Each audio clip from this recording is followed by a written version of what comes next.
Here live, but for now, let's bring in the agenda panel. Amanda Turkle, senior political reporter and politics managing editor at the Huffington Post. Michael Tomasky, special correspondent at the Daily Beast. Zerlina Maxwell, political analyst and Grio.com contributor. Good to see all of you. Mike, let me start with you, sir. The president today, again, talking about fuel efficiency, specifically for these heavy-duty trucks and trailers, ordering the EPA, ordering the DOT to develop some new standards. President Obama also issued some new standards a few years back, requiring fuel efficiency standards for cars and light-duty trucks as well, requiring that it be somewhere around 54.5 miles per gallon by 2025, I believe. Michael, is Mr. Obama, is he going to be remembered, among other things, as the fuel efficiency president? He could be. We did get also Congress back when it was in Democratic control early in his years. We got an increase in just automotive standards. That was the first one since the mid-1970s. And then, of course, Craig, he's going to keep doing these other things by executive order, particularly with respect to carbon emissions from power plants, from new power plants.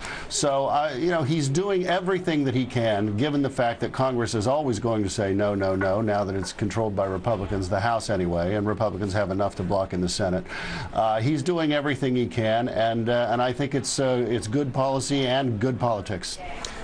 Let's talk about the politics of it, Zerlina, because, again, while the president's moving ahead with these executive orders that he promised in his State of the Union address, there's the congressman and the man that the Associated Press has dubbed the chief Republican attack dog, Darrell Issa. He's calling on the GOP to unite against President Obama's, quote, imperial presidency. His words.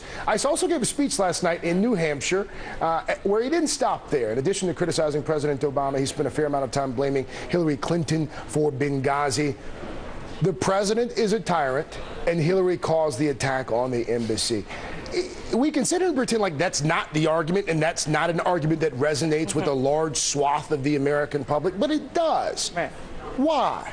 I have no idea, because it's an argument that takes place in an alternate reality, a reality that has been created by the conservative media infrastructure. And so, you know, I think when I hear Darrell Issa talk about an imperial presidency, he really wants to use a different I word. He wants to talk about impeachment.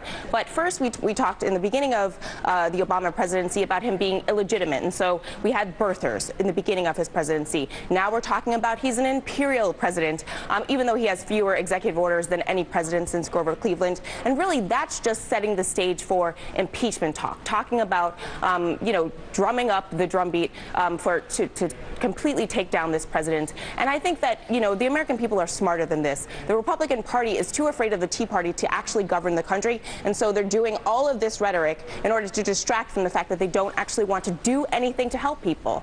It really is. Yeah, you know, again, it seems to be, Michael, a bit mind-boggling that these are arguments that people, I guess for whatever reason, people buy.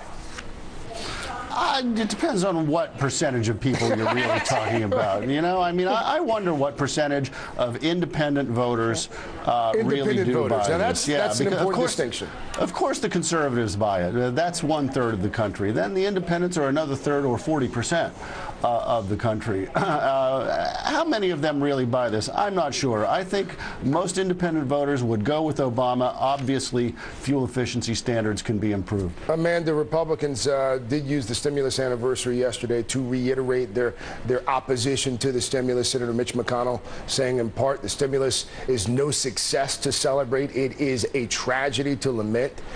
Senator Ted Cruz took a different tack, saying President Obama's stimulus did actually create jobs. Unfortunately, they're all at the IRS and the NSA.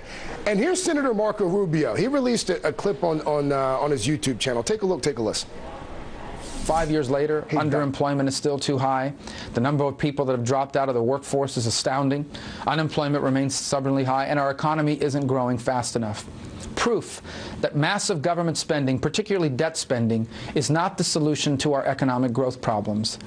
Amanda, facts are important here. And as Think Progress reports, over half of the GOP caucus praised the effects of the stimulus or took credit for the federal dollars in their home districts and states, despite repeatedly voting against it in Washington, D.C. How do Republicans reconcile these glaring disparities? Right. I mean, facts are stubborn things.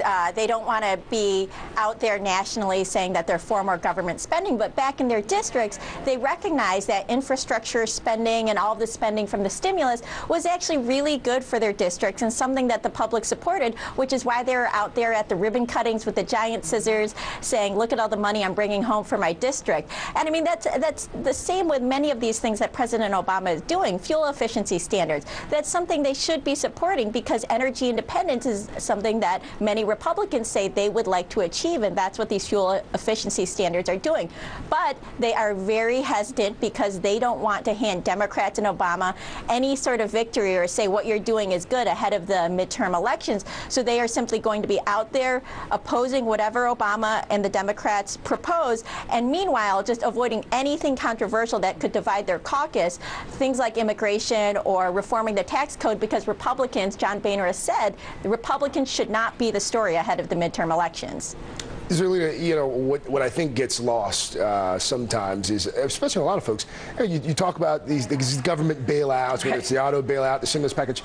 These things didn't start under President Obama. No, and I really think that, you know, we have 258 days to get to the midterms, and I think the conventional wisdom is that nothing can get done because Congress is divided. But that's not actually the conventional wisdom. The conventional wisdom should be that we need to get to 218 votes, and we need bipartisan compromise to get there. The fact that Republicans won't actually bring anything to the floor, like immigration or tax reform, like Amanda mentioned, means that they don't want to actually do the job that they were elected to do. If you're trying to avoid bipartisan compromise and progress, then what are you in government for?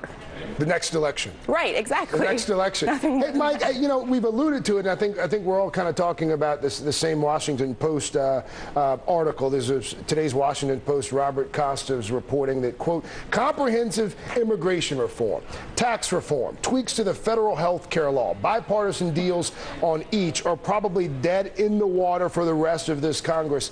What are the chances that this is this strategy of avoiding big controversial issues? What are the chances that that's a successful strategy? For the Republicans? Yeah. Well, yeah, you know, I mean, it could be, because any big legislative success obviously would reflect well on the president. So they don't want to do anything that would reflect well on the president. It's just pretty much that simple, Craig. All right. That's a good spot to leave it. Always good to see you, Michael Tomasky, Huffington Post, Amanda Turkle, and, of course, Zerlina Maxwell here in the studio. Big thanks to all of you. Up next, storm.